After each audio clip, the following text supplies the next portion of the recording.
Hi, this is Rick Allen from Def Leppard, and you're on Backstage Access, where the real show begins.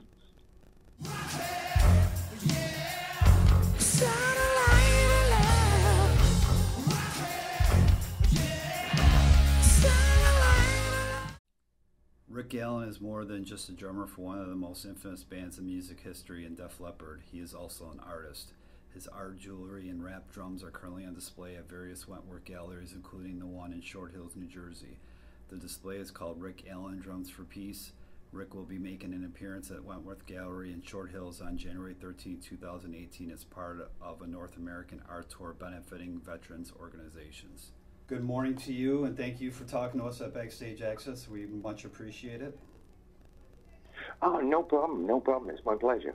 I want to start off by asking you how you got hooked up with Wentworth Galleries to show your various artwork pieces. I actually met them through a friend, and somebody. I think how it happened was somebody actually saw a couple of my earlier pieces, and they suggested it to Christian O'Mahony, who runs the gallery, right. And they pursued me, and it's been great actually. It's they're a wonderful gallery, and they've got locations all over the country. So it was kind of easy. They made it very easy for me to get my art out there and let people see it. Yeah, you'll be coming to Short Hills on January 13, 2018 for an appearance. And I want to ask you, what happens at a Rick Allen art showing? Oh, man, just tons of people. And, whether they're there to buy art or not, or just meet up and say hi. And, I get to talk to people in a way that I wouldn't normally talk to them because, when I'm with Def Leppard, it's kind of brief, right. Whereas this, I'm sort of more of a captive audience. So there's a lot more interaction and, a lot of fun. I mean, just people there, people that I wouldn't normally expect, coming out and just really appreciating, what it is that I do in terms of the art and everything else in my life. And how did you first get involved in art? Like, what kind of art do the fans are going to be expecting to see? Can you tell us a little bit about the various types of pieces that you'll have? Yeah, I mean, it sort of spans, everything from before I ever came to America. An obvious example is the telephone boxes. The telephone boxes to me as a kid were more about refuge when it was freezing cold outside or when it was raining, and that was just part of my history, where I could kind of bring that to a talking point. And I don't know anybody that doesn't like telephone boxes, especially English telephone boxes, because it's like a little home, you know what I mean? So that was kind of when I didn't want to be at home and I just wanted to hang out with my friends, we'd hang around telephone boxes, especially if it was bad weather. And then all the references to the British flag, obviously that's part of my history, and then finally coming over here to America, and also being involved with our vets. There's a certain amount of I guess I'm here in America. I choose to live here, and I think it's good that I can support something that I feel is really needed, and that is, supporting our wounded warriors. So a lot of that sort of, a lot of the flags are really tipping my hat to the vets, really. I'm actually going to get into your involvement with the Wounded Warriors and the Raven Drum Machine the charitable causes that Oh you no, do. But Raven Drum Foundation. Yep. Actually, before we jump into that, though, I want to talk about some of your creations that you actually do with the drums themselves. You're talking about some of the ideas with the flags and the telephone boxes and whatnot. When you're creating these specific drum pieces, outside of that, is there anything else that you kind of focus on that brings your your creative process to actually to life? Yeah, I mean, there's tons of things that I've been working on. One of them is trying to, I'm not trained, but I've been trying to bring that three-dimensional aspect to quite a few of these pieces.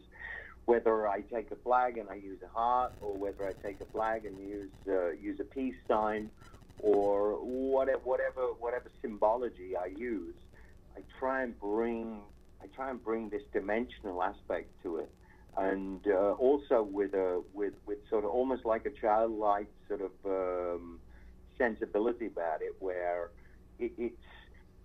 I don't want the flags to be so serious. I want them to make people feel more about coming together, camaraderie, not separation, which has tended to creep in in various ways or shapes or forms, So I enjoy making people happy. I've been through a fair amount of suffering in my life, and I don't want people to experience that. I'd hate for people to experience what I've been through. So I try and kind of bring a light-hearted approach to some of the symbology that I bring to the front. Besides your art and your wrapped drums that you're going to be having on display, you also have jewelry that's called like art to wear. And tell us about some of the jewelry and how you also kind of branched onto that realm. Well, one of the ones that I wear myself all the time is I wear one of it's like an English flag dog tag, which is partly looking at my roots, where I'm from, but then also bringing, that sort of the wounded warrior thing back in. My trauma wasn't combat related, but trauma is trauma, and many of us suffer from abusive relationships, or it could be a car accident, like what happened to me. It could be sort of an alcoholic sort of background or relationship. There's all kinds of ways that as human beings we're traumatized. So I love wearing it because some of the vets, they go, is that a dog tag? And I'm like, well, kind of, yeah, but it's it's actually an English flag. It's not necessarily a real tin dog tag. You know what I mean? Right. So. So a lot of the art to wear is inspired by a lot of the artwork that I put on canvas. Tell us, you were just talking about a little bit about Wounded Warriors, and we're also going to, I'm going to ask you a question about the Raven Drum Foundation. I'm sure a lot of people want to, I see you kind of on social media talking about the Raven Drum Foundation, and I want you to kind of explain what that is and how you incorporate that into your many of charity work. Oh, good. Many years ago, I visited Walter Reed, and I realized that they really speak the same language as me in terms of trauma, and I could really understand,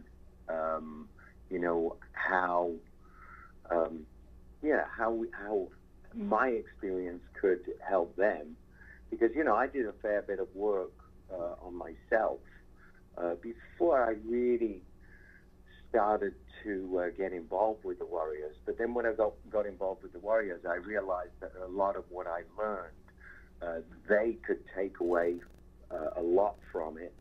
And then when I got to know when I got to know some of my warrior friends, I realized that I could learn a fair bit from them also. But really, most of it came from my experience of extreme trauma, and then sharing that with our warriors. And that's really how Raven Drum Foundation became involved with Project Resiliency, which is really based on, helping our warriors and how we can help them cope with PTSD on a daily basis. Yeah, we were talking about earlier, and you mentioned about the Wounded Warriors, and we're talking about the Raven Drum Machine. With all your charitable work, earned you a recipient of the Humanitarian Award by Maria Shriver's Best Buddies Foundation. Tell us about that well-deserved honor. I mean, it's a long time ago now, but I was just really blown away by the fact that I was honored by such a wonderful organization. Mm-hmm. And I mean, anytime I get honored in any way by any organization is huge. But that's not really what I'm looking towards. I'm not looking for that.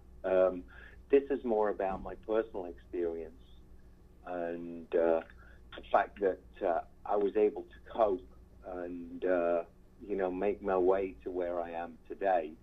And it's not really about being praised by other organizations, but it definitely makes me feel good when people recognize that.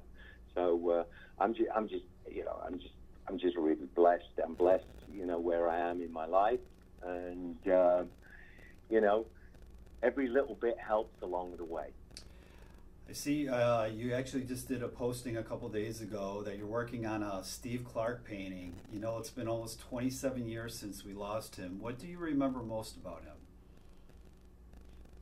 Just what a gentle soul he was, and what an incredibly talented musician and songwriter he was. But I think, coming off the back of Drums for Peace, I think Steve would be really proud of the fact that, that I'm launching a new collection, Legends, using him as the first one. And it's been really interesting, studying his face and really going back into, remembering my friend and remembering how much I truly, loved him. And it's hard at times. The pain never goes away. Mm-hmm. It comes in waves. But at the end of the day, Steve was and always will be, an amazing addition to Def Leppard and all that we do. His music lives on. So this is me paying homage to one of my best friends. Will the piece be ready for your appearance at Short Hills next month? I hope so. There's a fair bit of preparation goes into, getting the piece ready. But that's what I'm working on. I'm working on being able to get that piece ready. I think people need that. They need to feel that sense of, it's my humanness. You know what I mean? Mm-hmm. Me just really paying homage and showing people how much I loved, my friend. Right. So it would be good for people to see that, and it'd be great for me to be able to talk about Steve a little bit and just, tell people what kind of person he was. Speaking about Steve Clark, obviously he was a big part of Hysteria, and this summer you celebrated 30 years of Hysteria by releasing an expanded reissue, I should say. When I look back on that era, on that tour especially, I believe, and correct me if I'm wrong, were you guys one of the first bands or the first band to do a tour in the round to support that album? I believe so. We weren't the first act to do that, and honestly, it was something that that we'd seen from way back. We'd seen like the likes of Frank Sinatra doing, you know, shows in the round, Right. and we saw that and we're like, wow, what a great way of being able to play to, you know, to an audience and create 4 front rows instead of just one. And it made for an interesting production and stage show. Right. But we got really good at it, and we'd love to do that again. And we've talked about doing it again. So I'm not sure it's the last time you know, you'll see it, but I think we were one of the first rock bands, but I don't think we were the first. We were the first act. Yeah, I think rock band. That's what I meant to say, and I think it was looking back on that. And I remember attending that show back in Buffalo. I think it was in 1988. Seeing something like that was very, you know, it was groundbreaking at the time. Yeah, it was great. I mean, it was so exciting, you know, and obviously during the audience participation, you know, Joe could play, you know, 4 front rows off against one another. So it just made for a really good atmosphere. Def Leppard is still out touring every summer, and only 2 years ago, you guys released your 11th studio effort, a self-titled Def Leppard.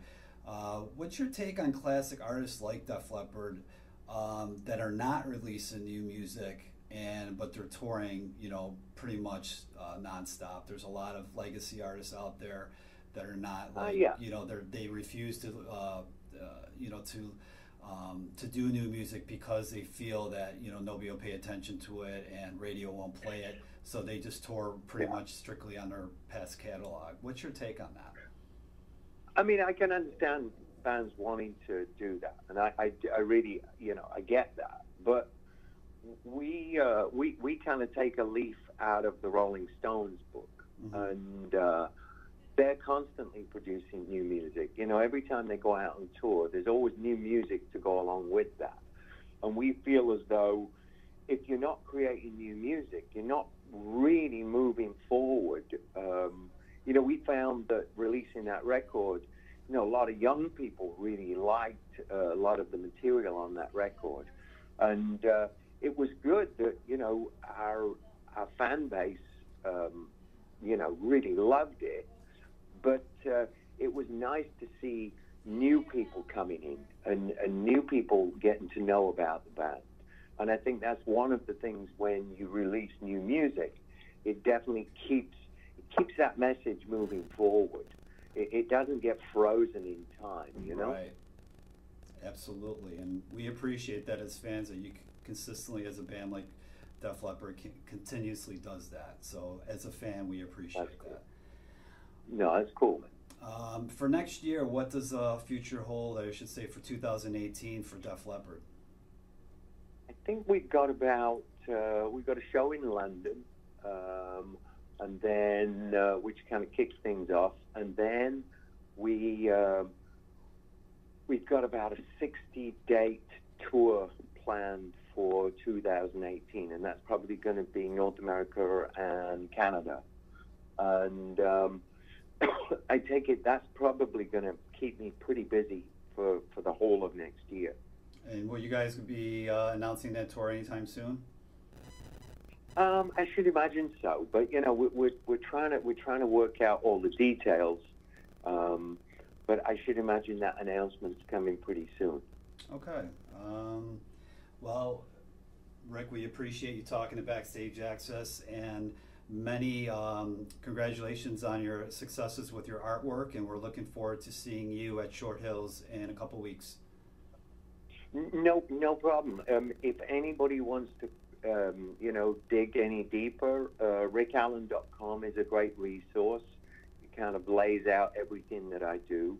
And, yeah, again, Raven Drum Foundation and Project Resiliency are easily found online, so people can learn a bit more about what we're doing. Def Leppard always puts on a great show, and it's one of the highlights of the summer, so Look forward to seeing you obviously perform next summer, but in the meantime, definitely looking forward to seeing your artwork and hopefully saying hello next month when you are in Short Hills, New Jersey. No problem. Thank you very much. Thanks, Rick. You have a good day. All right, and you too. All right, bye-bye. Guitar, drums, light